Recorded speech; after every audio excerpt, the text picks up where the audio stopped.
What the fuck is up, YouTubers? My name is TheMrHuntinNoobs, and guess what? This is some highly anticipated shit that's about to go down right now. Listen, I'm bringing you guys another great edition of my series called Through My Eyes. Thank you.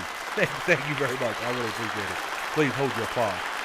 Anyways, that was a little bit of a sarcastic joke, I guess, in a sense, because I haven't uploaded Through My Eyes. Matter of fact, it's been so long, I had to go back and watch the last video because I forgot what the fuck I was talking about. And I'm not going to sit here and just beat around the bush with you guys and be like, oh, I'm sorry, I was busy and I have life and things to do. Because that's not the case, because I've been posting videos regularly after the last one. Like I stated before, man, when I talk about Through My Eyes and things like that, and shit that has went through my life, you know, it's a bit emotional at times, man. I try to get through it and try to give you guys the exact emotion and the feeling and the insight that was going through me at the time. And sometimes you just don't want to revisit shit like that, man. You know, who wants to talk about, you know, like the people that were in Nam and shit. Not comparing penitentiary to Nam, but I'm just trying to generalize something. Like two of the things that just, what bothers you, what bothers me. But when you talk to somebody who's been in war or something like that, you know, they don't like talking about it. You know, it's just shit they've seen, shit they've been through, and that's it. They'll keep it inside. And it's kind of the same way, I guess, when it comes to me and the life that I live. But you know what? Granted, my shit was not as intense. I didn't have to worry about getting blown up by grenades and get shot at and shit like that. I did have to worry about getting my ass poked on a few times. No, I did not. I hit way too fucking hard for that, people. But you know, it's just you have to be in the mood for it, you know. It's like, for me, it's like drinking a beer, man. If I drink a beer and if I don't feel it, I don't have to drink another one. But if I drink a beer and I feel it, you know, 34 beers later, you know, I'm waking up in on the side of the street, sucking my thumb, my fucking balls in my right hand, butt ass naked, with one sock on. So it's kind of like, you know, you just have to you have to feel it. So anyways, to all my newly acquired subscribers, man, I'm going to explain to you guys in just a second what this is all about. The good news is, guys, is I'm not doing a video like usually when I do Through My Eyes, I have a video that's there. It's 10 minutes long. I know how long I'm going to talk to you guys. This time it's different, man. I'm just going to chat. I'm just a chat. Listen, I'm getting my words all twisted up. I'm just going to chat, talk with you, just straight talking to the mic, and then I'll add the video to it later. So it's a little bit something different. That way, it's going to be what it is, man. It's going to be a little bit longer. I don't feel like I'm rushing anything or anything like that. So maybe there's a cliffhanger, maybe there's not. We'll see when I decide to end this thing. So yeah, that's about it. So I want to explain to you guys real quick to all the newly acquired subscribers I have. I'm sorry my words are getting twisted up. It's kind of when your brain's thinking about everything at one time, trying to get your shit lined up, your ducks lined up, domino effect happening. But what this is, Through My Eyes, it's a series that I put together from my old channel. It started on my old channel about a year and a half ago, I guess. I don't know how long I've been on this new channel, but basically what it is it's my story of my life, storytelling with your boy TheMrHuntinNoobs, aka Larry. Shit that went on through my life and shit that I've been through. When I did, I integrated Call of Duty into this, and what I did is I took Call of Duty at the beginning, which for us was the World at War, and I took the beginning of life, the beginning stages of my life, and just configured those two together. And as I progressively got older, I started using the different Black Ops, kind of like a chronological order, I guess. I don't know if that makes any sense. But right now we're on Black Ops 2, and I plan on finishing this out on Black Ops 2. Hell, the longest I'm taking, hell, this might end on Ghost. I don't know, we'll see. So, with that being said, if you guys do enjoy this video, the link to the video will be in the description. Matter of fact, if you scroll down the description a little bit, there's a link that'll say Through My Eyes series. You click on that, that will be all 18 videos right there in a row, and you can just hit the play button and you just go right on through and watch it from beginning to end. Like I always say, man, I suggest that you get a bag of popcorn because it's going to be a long little journey, because it's about 10 minutes each video, so 17, 18 videos. You're looking at, do the math, 180 minutes, 2 hours.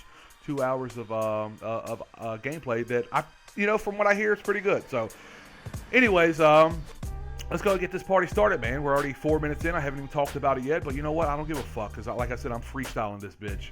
So the last video that I had to go back and watch was my roommate, Mr. Gamble, old ass. Fuck, was it? He's an old ass man. Let me get my words together. I'm trying to line my timeline up. And one of the sissies, gay guys, I guess you could say, in the penitentiary, gave him some coffee, and he gave it to me kind of in a panic attack, and I gave it to what I thought at the time was his friends. So the guy come to me after he got out the hole, and the guy, you know, you guys understand the story already. If you don't understand what I'm talking about, just go to the last video.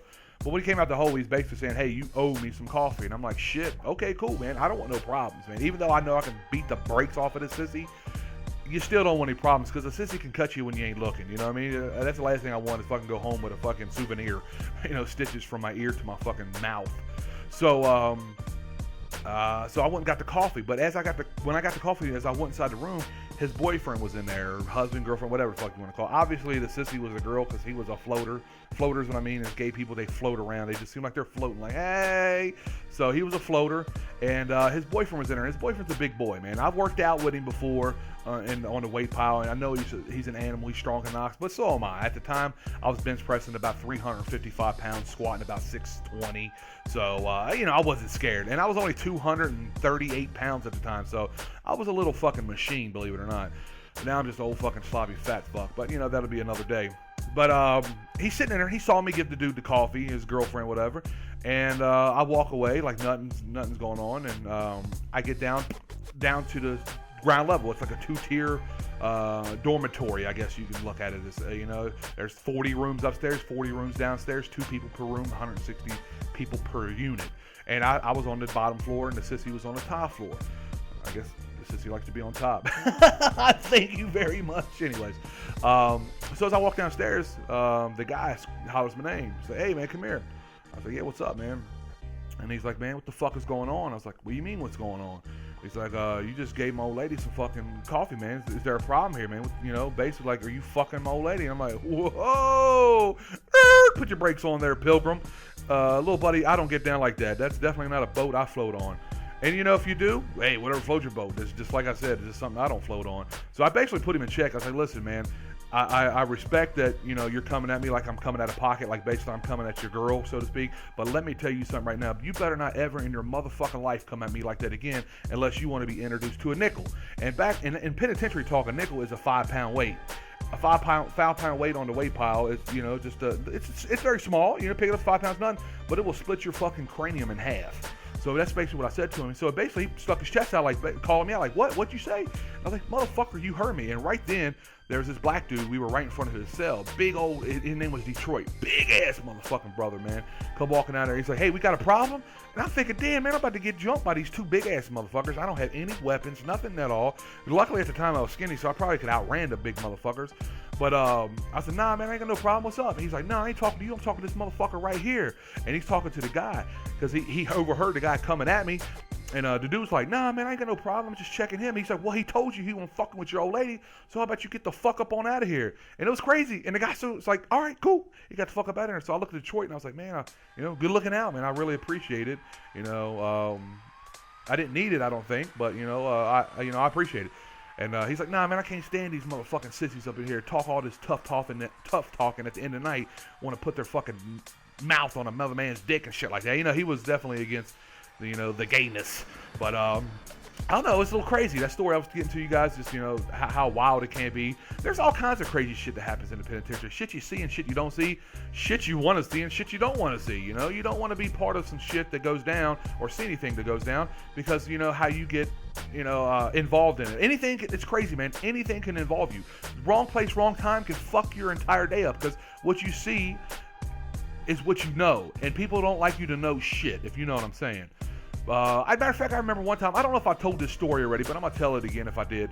There was this one time, man, we were out on the weight pile, me and my workout buddy. His name was Black. And I'm talking about, the reason they called him Black, because he was blacker than black. He was black than a motherfucker, man. He almost gave off he almost had like a purple aura around him, and he had the goldest teeth I've ever seen. He just looked mean as fuck, but he was my motherfucking dog at the time.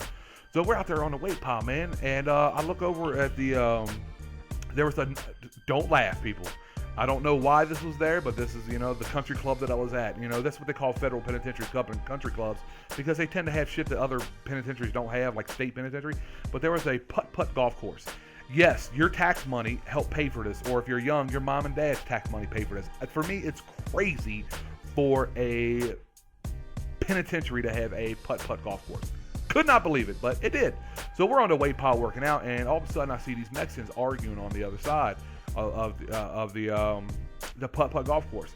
Well, you know, they got a little bit of loud, and I'm sitting there watching. All of a sudden, this motherfucking Mexican hits his own boy with a fucking, with a golf club. Bam! Peels his motherfucking head open with it. And then the other guy that was with him stuck him 3 times in his ribs. And what I mean stuck him is stuck him with a fucking blade 3 times his rib. Well, this motherfucker fell on the ground, started to leak. I look at my workout buddy, it's like, you see that shit? He's like, what? Now, I'm a fish at the time. Fish mean I was only there about 8-9 months. My workout partner, he's been there about 5, 6, maybe 7 years. I was like, man, the fucking Migos just stabbed him. He's like, what? He grabs my shirt, jerks me, says, let's go. So we get all the way to the other side of the compound. I was like, what are we going over here? He's like, you didn't see shit. You don't want to know shit, man. Just listen to what I got to say. So we got all the way over there, and all of a sudden these alarms start going off in the penitentiary. And when the alarm goes off, that means the gun towers or whatever, the people with the guns, you have to get on the ground. You have to go down face first on the ground, or you'll get shot. You know, that's it, man. They see you look like you're going to start anything, they will fucking shoot you in that bitch, dude. Now this is let's see, a medium security penitentiary, so it wasn't a max. So maybe they want to show, maybe they tase you, but you know, basically when that noise goes off, it's like a siren. You know to get on your belly. Well, we're sitting there. There's about, I don't know, maybe about 800 people out on the yard, and they got us all out there, man. Guards everywhere. They start fucking strip searching us, and I mean strip searching mean butt ass fucking naked. We're all fucking naked, sitting there, dicks flopping in the wind, and there's fucking houses in the horizons that can see us, man. I would hate to own a house that overlooked the penitentiary, but there's houses that can see us. I mean, we're butt ass naked on this compound, and basically what they're doing, guards are coming around checking for marks to see if you were in this fight. You know, it was crazy. Of course, obviously we wasn't in it. We didn't see anything, basically, at the end of the day. And what happened was they put us all locked down for about 3 to 4 days until they figured out what the fuck was going on. It really fucking sucked for all of us because you got these 2 Migos. Apparently what happened was this Migo was stealing from people in the unit that I mean, I think it was like a little Mexican mafia, man. I mean, these guys didn't fuck around, dude. And they told him to stop stealing. You know, you're giving us a bad look, giving us a bad name, and they kept on stealing. So they handled their own people, man. If they're willing to do their own people like that, I hate to see what they do to their fucking enemy, to be honest with you. So, you know, it's a little bit of my story, man. You got to watch. You got to have what I call blind vision. You know, you got to be able to watch and see where you're going, but you got to not see what the fuck you're seeing sometimes. And I just wanted, I guess, one of the referencing stories I can kind of relate to that implicated what I'm talking about. So, what else I want to talk to you guys about, man? The Fighting Robot told me he's been wanting to hear about this person for a long time. I've told the Fighting Robot a few of these stories. Matter of fact, him and Mad Mike and you know, a few other people that I associate myself with that told me I should do a video like this. And I told him about this person here called LaFreakah. Now, LaFreakah was a gay person, a black gay person, unfortunately from the same area I was from. I didn't know her, and I say her because that's what she wanted to be, from the Cincinnati area. And that's what I tell you what, everybody that was from Cincinnati or my area were either snitching or fucking guys. It was the weirdest thing. So I hung out with everybody from Chattanooga, Tennessee. So it was crazy. So LaFreakah had titties. Yeah, I know. You guys are like, what? A dude had titties? Yeah, a dude had titties. It was weird, man. We had situations where, like, we had to go to, like, I remember one time I twisted my ankle, and they were giving me medication for it. And at this medication, you got it's called a med line.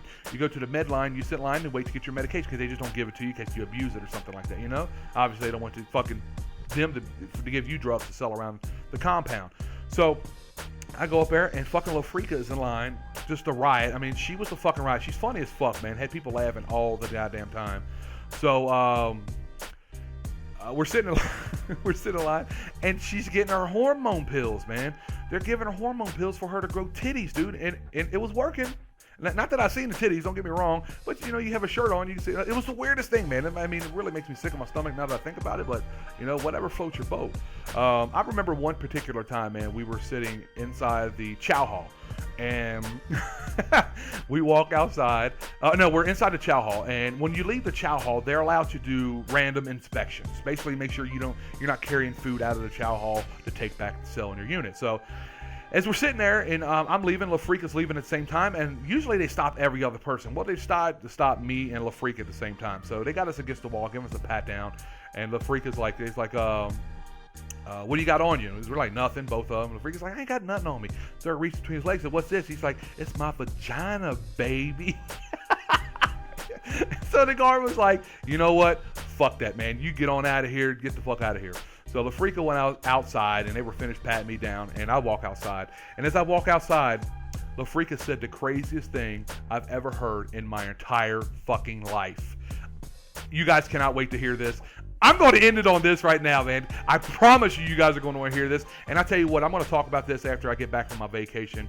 Hopefully you guys enjoyed the video. Something a little bit different. Maybe you did or didn't. Maybe you guys want me to go back to my old style through my eyes. But if you did enjoy it, by all means, like and favorite it. Help me out. Share the fucking video. Spread it around. Get people liking the series. Because from what I hear, it's okay. But it's your boy Hunting Noobs. I'm out this bitch. Deuces.